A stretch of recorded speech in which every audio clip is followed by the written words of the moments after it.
तो चलिए दोस्तों, आज की इस बेहतरीन क्लास के अंदर भारत के अंदर उच्च न्यायालय के मुख्य न्यायाधीश को टोटल के टोटल सारे के सारे क्विज के साथ में कंप्लीट करने वाले हैं। तो चलिए, पहला ही क्वेश्चन क्या कहता है सर कि वर्तमान समय में कलकत्ता उच्च न्यायालय के न्यायाधीश कौन है। कलकत्ता उच्च न्यायालय का पूछा जा रहा है, उसके वर्तमान में न्यायाधीश कौन है। इसका आंसर देना आपने। ए ऑप्शन आपका है श्याम श्रीनिवास, बी आपका ऑप्शन है प्रकाश श्रीवास्तव, सी आपका ऑप्शन है मुरली एम नटराजन, डी आपका ऑप्शन है एस एम स्वाति। तो जल्दी से इसका करेक्ट आंसर दे दीजिए मेरे भाई। तो इसका करेक्ट ऑप्शन आपका जो रहेगा Prakash Srivastava, option number B correct. क्या रहेगा सर? करेक्ट रहेगा। अरे आखिर तक टोटल 25 क्वेश्चन रहने वाले हैं इसके अंदर। आखिर तक देखना है आपने कितने सही किए हैं और कमेंट सेक्शन में लिख कर जाना है कि सर मेरे कितने सही थे और कितने गलत हैं। मैंने इस मतलब पूरे टेस्ट के अंदर कितने नंबर लिए हैं सर, 25 के अंदर से लिख कर जाओगे ईमानदारी के साथ। कोई धोखेधड़ी नहीं करनी है, क्योंकि ऐसा करोगे तो मुझे इसका कोई प्रॉफिट लॉस नहीं है। खुद को ही देखना है, खुद की ही जंग है, खुद को ही लड़ना है। चलिए क्वेश्चन नंबर 2 की तरफ चलते हैं, लेकिन इससे पहले इसके कुछ पॉइंट पर बात कर लेते हैं कि सर इसके बेहतरीन कुछ पॉइंट है कि सर इसकी स्थापना की बात की जाए तो स्थापना सर 1862 में हुई थी। और इसके अगर मुख्य पीठ की बात की जाए तो सर इसका मुख्य पीठ कोलकाता के अंदर है। और खंडपीठ की बात की जाए तो पोर्ट ब्लेयर है। क्या है सर? इसका पोर्ट ब्लेयर है। पोर्ट ब्लेयर आपकी किसकी कैपिटल है ये भी बता देना। पता ना, अंडमान निकोबार से रिलेटेड है। तो इसके अंदर कौन कौन आते हैं तो सीधा सा पता चली गया होगा सर। कोलकाता के अंदर कौन है और दूसरा पोर्ट ब्लेयर के अंदर उसके साथ किसकी कैपिटल है, तो वो इसके अंडर में आता है। चलिए क्वेश्चन नंबर 2 की तरफ चलते हैं सर कि वर्तमान समय में बॉम्बे उच्च न्यायालय के मुख्य न्यायाधीश कौन है। तो थोड़ी सी स्पीड रहेगी क्लास के अंदर। क्यों रहेगी स्पीड? आप जानते ही हैं कि सर क्लास में 25 क्वेश्चन है जो जल्दी से जल्दी हमें कवर करने हैं। तो ऑप्शन नंबर ए आपका है Dipakar Datta, option number B आपका है Harsha Bhupendra Bangari, option number C आपका है गोविंद राजलू चितला और ऑप्शन नंबर डी आपका है ए गोयल। तो इसका करेक्ट ऑप्शन जो रहने वाला है वो क्या रहेगा, जल्दी से बता दीजिए। तो मैं बता देता हूं इसका correct option sir option number ए रहेगा दीपांकर दत्ता। चलिए इसके कुछ इंपॉर्टेंट बात तो कर लेते हैं सर टॉपिक है, यानी इनकी स्थापना कब हुई थी, इनके खंडपीठ कौन है, मुख्य पीठ कौन सा है, यही इसके इंपॉर्टेंट पॉइंट है जो वर्तमान में पूछे जा सकते हैं। स्थापना की बात की जाए तो आपको पता ही है कि सर 3 बॉम्बे मद्रास कलकत्ता तीनों की प्रेसिडेंसियों की स्थापना एक साथ हुई थी। इसकी भी कब हुई सर? 1862 में ही हुई थी स्थापना। मुख्य पीठ की बात की जाए तो इसका मुख्य पीठ कहां है सर? मुंबई के अंदर है। और खंडपीठ इसके कौन कौन से सर? नागपुर, पणजी तथा औरंगाबाद है। अब काफी दोस्तों का यह सवाल रहता है, काफी स्टूडेंट का यह सवाल रहता है कि सर आप जब फोन में देखकर पढ़ा रहे हो सर भाई मेरे क्वेश्चन तो देखने ही पड़ेंगे, अदरवाइज मैं 25 के 25 मेरे पास कोई स्मार्ट बोर्ड नहीं है जो पीछे लिखा आएगा और मैं यहां से फटाफट ये पढ़कर बता दूंगा। मेरे पास स्मार्ट बोर्ड नहीं है, लेकिन इरादा पूरा स्मार्ट है मेरा, इरादा पूरा स्मार्ट है मेरा। चाहे मैं देख कर कराऊं, चाहे कुछ भी कर दिखाऊं मेरे भाई। आप भी तो पढ़ते हो, माँ के पेट से कोई नहीं लेके आता, माँ के पेट से कोई नहीं लेके आता। चाहे मैं किताबों से बनाता हूं लेकिन देखकर ही बनाता हूं। तो आपको उस पर ध्यान नहीं देना। अगर आप एक स्टूडेंट हो तो आपका टारगेट आपका क्या बनता है सर? आपका टारगेट सिर्फ पढ़ाई से रिलेटेड है। चाहे सामने वाला देख के करा रहा है, चाहे कुछ भी करवा रहा है, सर हमें देखना है कि हमें याद होता है कि नहीं होता। आपको जॉब मिलेगी तो उसका हक मुझे नहीं है, आपको ही मिलने वाला है। समझते हो ना इस चीज को? आपके अगर इनमें से एक भी क्वेश्चन पूछा जाता है, एक नंबर मिलेगा, वो आपके लाइफ में काम आएगा। आपका एक नंबर मेरे लाइफ में कोई काम नहीं आने वाला है। ये समझते हो ना? तो चाहे मैं देख कर कराऊं, चाहे कुछ भी कराऊं, मैं चाहे ये यहां देख रहा हूं नहीं देख रहा वो अलग बात है, लेकिन देख के भी करवाता हूं तो भी आपको अपनी तैयारी पर ध्यान देना है। ठीक है ना? चलिए क्वेश्चन नंबर 3 की तरफ चलते हैं कि क्या है कि वर्तमान समय में मद्रास उच्च न्यायालय के मुख्य न्यायाधीश कौन है। तो ऑप्शन नंबर ए आपका T Raja, option number B आपका Sandeep Bakshi, option number C आपका Shashiyar Jagadeesan, option number D आपका है मुनीश्वर नाथ भंडारी। तो इसका करेक्ट ऑप्शन जो रहने वाला है सर ऑप्शन नंबर ए आपका टी राजा रहेगा। इसके कुछ इंपॉर्टेंट बात कर लेते हैं, यानी इसकी स्थापना की मैंने अभी बताया था लास्ट में ही कि सर तीनों की एक साथ हुई थी, यानी 1862 में हुई थी। मुख्य पीठ की बात की जाए तो चेन्नई में। अरे चेन्नई किसकी है? तमिलनाडु की। तुमिल नहीं तो मुझे चैन नहीं आएगा, यानी तमिलनाडु की क्या है सर? कैपिटल है। अब तमिलनाडु को बता दीजिए मेरे भाई, राज्यपाल कौन है, मुख्यमंत्री कौन है, इसके अंदर कौन कौन से राष्ट्रीय उद्यान है, इससे क्या क्या अच्छी रिलेटेड है, नदियां कौन सी है, सारा कुछ कर लीजिए। ठीक है ना? इसके अंदर खंडपीठ की बात की जाए तो सर मुद्रे हैं। देखिए मैं बताने को बता सकता हूं कि तमिलनाडु के अंदर ये है, लेकिन मैं अगर ऐसा करता हूं तो क्लास बहुत लंबी चली जाएगी। सबका एक सवाल है कि सर जब 4 ऑप्शन मिल रहे हैं ना उनको एक साथ कवर कर दिया करो सर। इसके अंदर क्या क्या है देखिए, अभी मैंने नया इसके ऊपर आगाज किया है अपना अगर मैं 3-3 घंटे की क्लास बनाऊँ ना तो आप समझते हो दोस्तों, आजकल कोई नहीं चाहता, सब चाहते हैं सर आधे घंटे का टॉपिक आधे 3 मिनट में खत्म कर दो, सारे यही चाहते हैं। इसलिए मैं थोड़ा छोटा लेकर आ रहा हूँ। कभी हम भी, वो कहते हैं ना, पहले गिरेंगे उठेंगे गिरेंगे उठेंगे, एक दिन हम भी चलना सीख जाएंगे। चलिए इसके अंदर कुछ टॉपिक बात कर लिए इंपॉर्टेंट। इसके बाद चलते हैं क्वेश्चन नंबर 4 की तरफ, कि कहता है सर वर्तमान समय में इलाहाबाद उच्च न्यायालय के मुख्य न्यायाधीश कौन है? इलाहाबाद की बात की जा रही है तो सर इलाहाबाद की बात की जा रही है। ऑप्शन नंबर ए है Sharada Kumar Hota, option number B आपका है Rajiv Ahuja, option number C आपका Rajesh Vithal, option number D आपका है दिलीप सुंदरंगानी। अरे नाम भी देखो यार कैसे कैसे रखे हैं। तो इसका करेक्ट ऑप्शन रहेगा भाई आपका ऑप्शन नंबर सी, यानी राजेश विठुल। कहाँ के हैं सर? इलाहाबाद के। अरे राजेश भाई आजकल इलाहाबाद में बहुत शॉपिंग कर रहे हो, ठीक है ना। चलिए इसके इंपॉर्टेंट की बात की जाए, इंपॉर्टेंट नोट की, तो स्थापना इसकी 1866 में हुई थी। उन तीनों की कब हुई सर? 1862 में। इसके बाद चौथा कौन? 1866 में, ठीक है ना। कहाँ कहाँ मुख्य पीठ कहाँ है? प्रयागराज में। और खंडपीठ कहाँ है पर? लखनऊ। लखनऊ आपकी किसकी है? उत्तर प्रदेश की कैपिटल है। कहाँ की है सर? उत्तर प्रदेश की है। उत्तर प्रदेश में अभी वर्तमान में मुख्य सीएम कौन है और उसके राज्यपाल गवर्नर कौन है? जल्दी से बता दीजिए सर। इसके बाद चलते हैं सर क्वेश्चन नंबर 5 की तरफ, कि वर्तमान समय में कर्नाटक उच्च न्यायालय के मुख्य न्यायाधीश कौन है? कर्नाटक की बात की जा रही है सर, कर्नाटक की बात की जा रही है। ऑप्शन नंबर ए आपका Rituraj Awasthi, option number B आपका Chandrashekhar Ghosh, option number C आपका है person Shri Barale, option number D आपका पर्सन वी वर्ली। तो इसका करेक्ट जो ऑप्शन रहेगा वो आपका पर्सन वी वराले, यानी ऑप्शन नंबर सी ही आपका क्या रहने वाला है सर? इसका करेक्ट रहेगा। यार थोड़ा सा ना इसके मतलब फास्ट चल रहे हैं तो शायद आज की क्लास में थोड़ी सी दिक्कत आई। इंपॉर्टेंट नोट की बात कीजिए, स्थापना सर 1884 के अंदर हुई थी। स्थापना कब हुई? 1884 में। मुख्य पीठ कहां पर है सर? बेंगलुरु में। और खंडपीठ की बात की जाए तो कहां है? धारवाड़ और गुलबर्ग। गुलबर्ग आपका कहां पता ना? जम्मू कश्मीर की साइड में, ध्यान रखना। चलिए सर नेक्स्ट क्वेश्चन 6 की तरफ, की वर्तमान समय में पटना उच्च न्यायालय के मुख्य न्यायाधीश कौन है? पटना, अरे जिसके पट में जान होगी वो कभी नहीं हारता, यानी बिहार की कैपिटल है सर, जहां के सीएम कौन है? नीतीश कुमार है, जानते हो ना। चलिए सर इसकी ए की बात की जाए सर, ए ऑप्शन आपका क्या है? Shyam Srinivas, option number B आपका है Bhiva Dalkar, option number C आपका Murali M Natarajan, option number D आपका है संजय करोल। तो इसका करेक्ट ऑप्शन क्या रहेगा सर? आपका ऑप्शन नंबर डी आपका क्या है सर? इसका करेक्ट रहने वाला है, यानी सर संजय करोल, संजय करोल। और ऑप्शन नंबर सी आपके अंदर दे रखा है इसने मुरली एम नटराजन। तो पहले ही क्वेश्चन हम कर आए थे कि सर 1862 में जिसकी स्थापना हुई थी, ठीक है ना, तो उसका मुरली एम नटराजन था। कौन सा था? वापिस से जाइए, अगर भूल गए हो तो जाकर देखिए कि किसका था। चलिए ना क्वेश्चन नंबर इसके इंपॉर्टेंट नोट की बात करते हैं। तो स्थापना कब हुई थी सर? 1916 में। देखिए अब 20वीं शताब्दी की बात आ गई है, 1916 में हुई थी। मुख्य पीठ की बात की जाए तो सर इसका पटना ही रहेगा, खंडपीठ इसके अंदर है नहीं। चलिए नेक्स्ट क्वेश्चन नंबर 7 की तरफ चलते हैं, कि वर्तमान समय के अंदर गुवाहाटी उच्च न्यायालय के मुख्य न्यायाधीश कौन है? गुवाहाटी उच्च न्यायालय के मुख्य न्यायाधीश की बात की जा रही है। ऑप्शन नंबर ए आपका Baldev Prakash, option number B आपका है Sudashu Dhulia, option number C आपका है Varun Sridhar, option number D आपका है रश्मिन मनहर भाई छाया। तो इसका करेक्ट ऑप्शन रहेगा ऑप्शन नंबर डी आपका करेक्ट रहने वाला है सर, रश्मिन मनहर भाई छाया। चलिए इसके इंपॉर्टेंट नोट की बात करते हैं। कुछ है कहता है स्थापना इसकी कब हुई सर? 1948 में। मुख्य पीठ की बात की जाए गुवाहाटी के अंदर है, ठीक है ना। और खंडपीठ की बात की जाए कोहिमा, आइजोल तथा ईटानगर। देखिए मेरे भाई इसके अंदर खंडपीठ से पता चल जाता है कि इसके अंदर क्या क्या है। देखिए ईटानगर किसकी राजधानी है आपकी? ईटानगर की। अरुण का घर किससे बना हुआ है? ईंटों से बना हुआ है। ईटानगर अरुणाचल प्रदेश की है सर, जहां के वर्तमान में सीएम कौन है आपके? अरे अरुणाचल प्रदेश और उसके असम के एक ही गवर्नर है। गवर्नर कौन है आपके पता ना? जगदीश मुखी है सर। और उसका सीएम कौन है सर? उसका सीएम कौन है? जल्दी से कमेंट सेक्शन में लिख दीजिए। मुझे नहीं आता है यार, मैं नहीं कहता मुझे आता है, आप छापिए ना कमेंट सेक्शन में, आपको आता है ना, जल्दी से छाप दीजिए। स्थापना 1948 में। मुख्य पीठ इसका गुवाहाटी है। कोहिमा, अरे कोहिमा किसकी है सर? उहिमा नागेरा, उहिमा नागेरा, यानी कोहिमा किसकी सर? नागालैंड की है। आइजोल, आइजोल क्या है सर? आंखों को मत जोल, आइजोल यानी मिजोरम की राजधानी क्या है? आइजोल है, ठीक है ना, समझते हो ना इस चीज से। चलिए क्वेश्चन नंबर 8 की तरफ चलते हैं सर। 8 क्या कहता है कि वर्तमान समय में उड़ीसा उच्च न्यायालय के मुख्य न्यायाधीश कौन है? उड़ीसा की बात की जा रही है। तो इसका है एस मुरलीधर, दूसरा आपका है बीबा पडालकर, ऑप्शन नंबर सी है मुरली एम नटराजन, चौथा है इसका एम एस स्वाति। तो इसका क्या रहेगा? करेक्ट ऑप्शन आपका क्या रहने वाला है सर? एस मुरलीधर ही रहने वाला। ऑप्शन नंबर ए आपका क्या रहेगा सर? इसका करेक्ट रहने वाला है। चलिए क्वेश्चन नंबर 9 की तरफ चलते हैं, कि इससे पहले हम कुछ एक इंपॉर्टेंट बात कर लेते हैं नोट की स्थापना 1948 में हुई थी। मुख्य पीठ की बात की जाए कटक है सर, मुख्य पीठ की बात की जाए कटक है सर। चलिए क्वेश्चन नंबर 9 की तरफ चलते हैं कि समय में राजस्थान उच्च न्यायालय के मुख्य न्यायाधीश कौन है, कि इस समय वर्तमान समय में राजस्थान उच्च न्यायालय के मुख्य न्यायाधीश कौन है। तो ऑप्शन नंबर ए आपका Pankaj Mittal, option number B आपका Harsh Bhupendra Bangari, option number C है Govind Rajulu Chintala, option number D है अंकिल अहमद कुरैशी।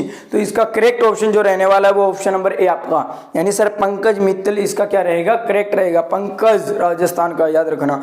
चलिए इंपॉर्टेंट नोट की बात की जाए तो सर स्थापना की बात करते हैं 1949 में हुई थी। मुख्य पीठ आपका जोधपुर है और खंडपीठ की बात की जाए जयपुर है। खंडपीठ क्या है सर, राजस्थान का, और राजस्थान की कैपिटल भी क्या है सर, जयपुर है, याद रखना। चलिए सर क्वेश्चन नंबर 10 की बात करते हैं कि वर्तमान समय में जम्मू कश्मीर और लद्दाख उच्च न्यायालय में मुख्य न्यायाधीश कौन सा है। तो ऑप्शन नंबर ए आपका पंकज मित्तल, तो ये तो आपका पीछे करवा के सर राजस्थान के अंदर है। दूसरा है राजीव आहूजा, तीसरा है अली मोहम्मद मार्गे, ऑप्शन नंबर डी आपका है दिलीप सदरंगी। तो इसका करेक्ट ऑप्शन जो रहेगा वो अली मोहम्मद, यानी आपका करेक्ट ऑप्शन रहेगा ऑप्शन नंबर सी। चलिए इसके इंपॉर्टेंट नोट की बात की जाए, स्थापना 1928 में हुई थी सर। मुख्य पीठ की श्रीनगर और जम्मू है। देखिए आपने इसके अंदर एक चीज और ध्यान देनी है कि आपको पता ही होगा कि सर पहला अनुच्छेद कब आया था, जिसमें कहा था कि हर एक राज्य के अंदर क्या होनी चाहिए, अपना अपना एक उच्च न्यायालय होना चाहिए। अनुच्छेद कौन सा था, लिख दीजिए, आपको पता है ना अनुच्छेद 395 में से कौन सा है, ये लिख दीजिए सर। उसके बाद में सर ये अनुच्छेद कौन सा था जिसमें ये बताया गया था कि सर एक से ज्यादा उच्च न्यायालयों के एक ही व्यक्ति क्या है, न्यायाधीश हो सकता है, यानी एक से ज्यादा दो के भी हो सकता है, दो राज्यों में एक ही न्यायाधीश हो सकता है। ये कौन से अनुच्छेद में है, ये भी आपने छापना है, जल्दी से मेरे शेरनियों छाप दीजिए कॉमेंट सेक्शन में। चलिए क्वेश्चन नंबर 11 पर चलते हैं कि वर्तमान समय में मध्य प्रदेश उच्च न्यायालय के मुख्य न्यायाधीश कौन है। मध्य प्रदेश की कैपिटल कौन सी है सर, समझते हो ना, भोपाल, ठीक है ना। मध्य में कौन रहता है, हमारे कृष्ण जी रहते हैं, किसके रहते हैं, गोपाल कृष्ण रहते हैं, किसके, गोपियों के ठस, समझते हो ना। ऑप्शन नंबर ए आपका है Prashant Kumar, option number B है N Kamakodi, option number C आपका है R V Malimath, option number D आपका जेके शिवन। तो इसका करेक्ट ऑप्शन जो रहेगा वो आपका ऑप्शन नंबर सी यानी आरवी मलिमठ रहने वाला है। इंपॉर्टेंट क्वेश्चन की बात की जाए, इंपॉर्टेंट नोट की बात की जाए, इसमें से स्थापना 1956 में हुई थी। मुख्य पीठ आपका जबलपुर है। खंडपीठ की बात की जाए ग्वालियर और इंदौर रहने वाले हैं सर, ठीक है ना। चलिए नेक्स्ट क्वेश्चन की तरफ बढ़ते हैं, क्वेश्चन नंबर 12 की तरफ की वर्तमान समय में केरल उच्च न्यायालय के मुख्य न्यायाधीश कौन है। तो ऑप्शन नंबर ए आपका है Amitabh Chaudhary, option number B है S Mani Kumar, option number C है Uday Kotak, option number D आपका है गोविंद जैन। तो इसका करेक्ट ऑप्शन रहेगा आपका ऑप्शन नंबर बी आपका यानी एस मणि कुमार रहेगा। इंपॉर्टेंट नोट की बात की जाए, स्थापना 1956 में हुई थी सर। मुख्य पीठ की बात की जाए तो कोची आपका यहाँ का क्या मुख्य पीठ रहने वाला है। चलिए नेक्स्ट क्वेश्चन की तरफ चलते हैं कि वर्तमान समय में गुजरात उच्च न्यायालय के मुख्य न्यायाधीश कौन है। ऑप्शन नंबर ए आपका है Arvind Kumar, option number B आपका है Harsh Bhupendra Bangari, option number C आपका है गोविंद राजूजी चिंता, ऑप्शन नंबर डी आपका है ए के गोयल। तो इसका करेक्ट ऑप्शन रहेगा Arvind Kumar, option number A आपका करेक्ट रहेगा। इंपॉर्टेंट नोट की बात करते हैं तो स्थापना सर 1960 में हुई थी। मुख्य पीठ की बात की जाए अहमदाबाद है। देखिए स्पीड क्यों है, मैं चाहता हूं आपके कम समय में सारे क्वेश्चन कंप्लीट करवा दिए जाए। चलिए क्वेश्चन नंबर नेक्स्ट चलते हैं, 14वां नंबर क्वेश्चन क्या कहता है कि वर्तमान समय में दिल्ली उच्च न्यायालय के मुख्य न्यायाधीश कौन है। ऑप्शन नंबर ए आपका Baldev Prakash, option number B आपका Satish Chandra Sharma, option number C आपका धीरू भाई नारायण भाई पटेल, ऑप्शन नंबर डी आपका एस रमन। तो इसका करेक्ट ऑप्शन जो रहने वाला ऑप्शन नंबर बी रहेगा सतीश चंद्र शर्मा। और इसके इंपॉर्टेंट नोट की बात की जाए तो सर स्थापना 1966 में हुई थी और मुख्य पीठ यहाँ का क्या है सर, नई दिल्ली ही रहने वाली है, खंडपीठ यहाँ का है नहीं। क्वेश्चन नंबर 15 की तरफ चलते हैं कि वर्तमान समय के अंदर पंजाब एवं हरियाणा उच्च न्यायालय के मुख्य न्यायाधीश कौन है। पंजाब एवं हरियाणा के मुख्य न्यायाधीश ऑप्शन नंबर ए आपका है Shyam Srinivas, option number B आपका Ravishankar Jha, option number C आपका Murali M Natarajan, option number D आपका है एस एम स्वाति। तो इसका करेक्ट ऑप्शन जो रहने वाला है वो करेक्ट रहेगा सर ऑप्शन नंबर बी यानी रविशंकर झा रहने वाला है। इंपॉर्टेंट नोट की बात की जाए, स्थापना सर 1966 में हुई थी। मुख्य पीठ आपकी कौन सी है, चंडीगढ़ ही है सर। चलिए क्वेश्चन नंबर नेक्स्ट चलते हैं कि वर्तमान समय में हिमाचल प्रदेश उच्च न्यायालय के मुख्य न्यायाधीश कौन है। तो ऑप्शन नंबर ए आपका है अमजद शहीद, ऑप्शन नंबर बी आपका Harsha Bhupendra Bangari, option number C है Govind Rajulu Chintala, option number D आपका है मोहम्मद रफीक। तो इसका करेक्ट ऑप्शन रहेगा option number A Amjad A Shahid, ठीक है ना, ऑप्शन नंबर ए। कुछ इंपॉर्टेंट नोट की बात की जाए, स्थापना 1971 में मुख्य पीठ इसका क्या है, शिमला। आपको पता है हिमाचल प्रदेश की कैपिटल भी क्या है सर, शिमला ही रहने वाली है। चलिए नेक्स्ट क्वेश्चन की तरफ चलते हैं। वर्तमान समय में सिक्किम उच्च न्यायालय के मुख्य न्यायाधीश कौन है। सिक्किम की बात की जा रही है सर, ऑप्शन नंबर ए है Nadita Bakshi, option number B है Sandeep Bakshi, option number C आपका Shashidhar Jagadeesan, option number D है विश्वनाथ सोमादेव। तो इसका करेक्ट ऑप्शन जो रहने वाला डी आपका करेक्ट रहेगा, विश्वनाथ ही आपके क्या है सर यहाँ के उच्च न्यायालय के मुख्य न्यायाधीश है। कुछ इंपॉर्टेंट नोट की बात की जाए, स्थापना 1975 में हुई थी सर।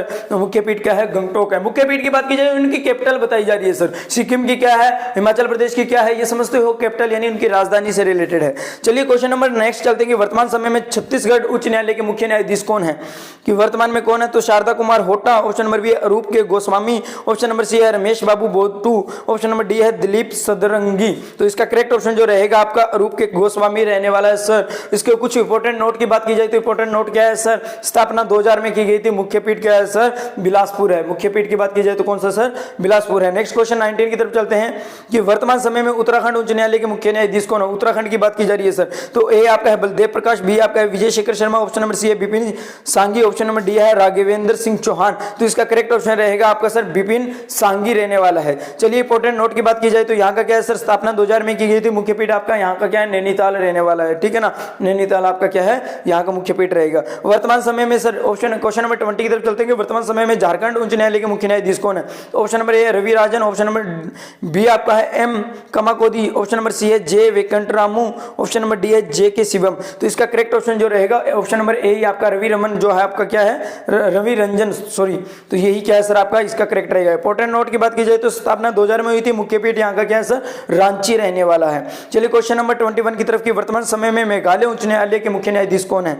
ऑप्शन नंबर ए आपका है Sharada Kumar Hota, option number B आपका Rajiv Ahuja, option number C आपका Sanjeev Banerjee, option number D आपका दिलीप सदरंगी। तो इसका करेक्ट ऑप्शन जो रहने वाला है वो ऑप्शन नंबर सी रहेगा सर। कौन सा है? संजीव बनर्जी। बात की जाए सर इंपॉर्टेंट नोट की बात की जाए तो स्थापना सर 2013 में होती है। मुख्य पीठ की बात की जाए तो सर शिलांग रहता है। ठीक है ना, मैं पहले क्यों देखिए मेरा ध्यान आज मोबाइल में क्यों है? क्योंकि मैं आगे से आगे स्किप कर रहा हूं, पहले से मतलब आगे से आगे स्क्रॉल कर रहा हूं, आगे से आगे निकाल रहा हूं। समझते हो ना इस चीज को?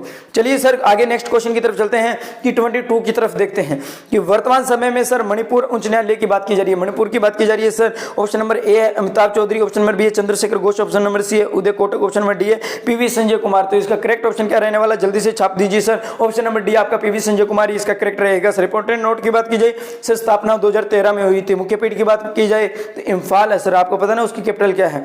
क्वेश्चन नंबर 23 की चलते हैं सर। वर्तमान समय में त्रिपुरा उच्च न्यायालय की बात की जा रही है। त्रिपुरा राज्य के उच्च न्यायालय के मुख्य न्यायाधीश की बात की जा रही है।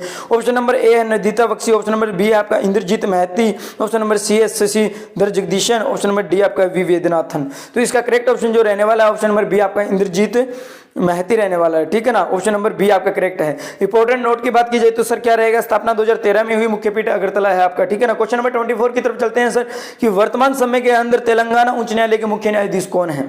तो इसका सर पहला ऑप्शन नंबर है Satish Chandra Sharma, option number B है Ujjwal Bhaiya, option number C आपका Govind Rajulu Chintala, option number D आपका है ए के गोयल। तो इसका क्या रहेगा? करेक्ट ऑप्शन बी रहने वाला है सर उज्जवल भैया। ठीक है ना। इंपॉर्टेंट नोट की बात कीजिए स्थापना सर 2019 में हुई। मुख्य पीठ की बात की जाए हैदराबाद में हुई थी, हैदराबाद में। लास्ट क्वेश्चन की तरफ हैं सर। इसका लास्ट क्वेश्चन क्या कहता है कि वर्तमान समय में आंध्र प्रदेश उच्च न्यायालय के मुख्य न्यायाधीश कौन है? Sir Shyam Srinivasan, option number B Satish Chandra Sharma, option number C आपका है Prashant Kumar Mishra, option number D आपका है एस एम स्वाति। तो इसका करेक्ट रहेगा सर प्रशांत कुमार मिश्रा ही आपका ऑप्शन नंबर सी। देखिए बार बार उन्हीं का नाम क्यों आ रहा है? क्योंकि आपको पता ही है कि सर उच्च न्यायालय में होता क्या है, उसी को चेंज कर कभी उस राज्य का बना दिया जाता है, कभी उस राज्य का। ऐसा नहीं कि अलग अलग नए नए लेके आया जाता है। चलिए इसके अलावा इंपोर्टेंट नोट की बात की जाए तो क्या है? स्थापना 2019 में हुई थी और मुख्य पीठ की बात की जाए तो अमरावती है। ठीक है ना। क्या है सर? अमरावती है, सॉरी अमरावती नहीं अमरावती है। चलिए सर इसकी ये तो क्या हुई? इंपॉर्टेंट नोट की बात हुई। अब बात क्या आती है सर कि अभी हाल में नया कौन सा बना? तो ये लास्ट वाला आपका क्या है सर? नया बना है। लास्ट में दोनों ये जो आए हैं आपका कौन सा सर? आंध्र प्रदेश और दूसरा कौन सा था? तेलंगाना। ठीक है ना। ये दोनों क्या सर? तेलंगाना आंध्र प्रदेश में से निकला। दोनों हाल ही में बने थे सर। कब बने थे? लास्ट यानी 24 और 25 नंबर पर। लेकिन सबसे न्यू पूछा जाए तो कौन सा था? 25वें नंबर पर आंध्र प्रदेश रहेगा। ठीक है ना। तो सर अब इंपॉर्टेंट नोट भी हो चुके हैं। इंपॉर्टेंट नोट अब थोड़े से और पढ़ लेते हैं कि वर्तमान समय में भारत में वर्तमान में कुल कितने उच्च न्यायालय हैं सर? 25 है। ठीक है ना। भारत में 1862 में पहली बार 3 उच्च न्यायालयों की स्थापना की गई थी। कौन कौन से थे आपको बता ही चुका हूं मैं कि सर कलकत्ता था, बंबई था और कौन सा? मद्रास उच्च न्यायालय था। ये 3 उच्च न्यायालय 3 प्रेसिडेंसी थी। संविधान के अंदर जब हम पढ़ते हैं स्टार्ट यहीं से करते हैं, पता है ना। चलिए सर तीसरा नोट है कि भारत का 24वां उच्च न्यायालय हैदराबाद में 2019 में तेलंगाना उच्च न्यायालय के नाम से स्थापित हुआ था। कौन सा हुआ था? हैदराबाद किस नाम से? तेलंगाना के नाम से हुआ था। ठीक है ना। कुछ और बात करते हैं तो सर इसके अंदर क्या रहेगा? कि लास्ट वाला कि भारत का नवीनतम 25वां उच्च न्यायालय आंध्र प्रदेश का है, जो 2019 में अमरावती में स्थापित हुआ। ये मैं आपको बता ही चुका हूँ ऑलरेडी, इसके अंदर जो नोट दिए हुए हैं। चलिए अब बात करते हैं सर कमेंट जो आपने आंसर में करना है। लास्ट क्वेश्चन आपके लिए है कि अंतर्राष्ट्रीय न्यायालय यानी इंटरनेशनल कोर्ट ऑफ जस्टिस, समझते हो ना, इसकी स्थापना कब हुई थी? Option number A 1945, option number B 1961, option number C 1946, option number D आपको 1931। तो जल्दी से कमेंट सेक्शन में छाप दीजिए। और आज की क्लास कैसी लगी है? बेहतरीन लगी है, आनंद आया? वीडियो को लाइक कीजिए, चैनल को सब्सक्राइब कर दीजिए। देखिए फास्ट किस लिए रखता हूँ, बार बार बताता हूँ कि हमें आधे घंटे का काम कम समय में करना है, टाइम बचाना है सर। 2023 में कुछ स्मार्ट कर दिखाना है सर। नहीं समझ में आई है ना, दोबारा से जाइए, दोबारा से देखिए, वॉच कर लीजिए। जहाँ से नहीं समझ में आता वापस कीजिए, वापस से देखिए। Love you all, bye bye.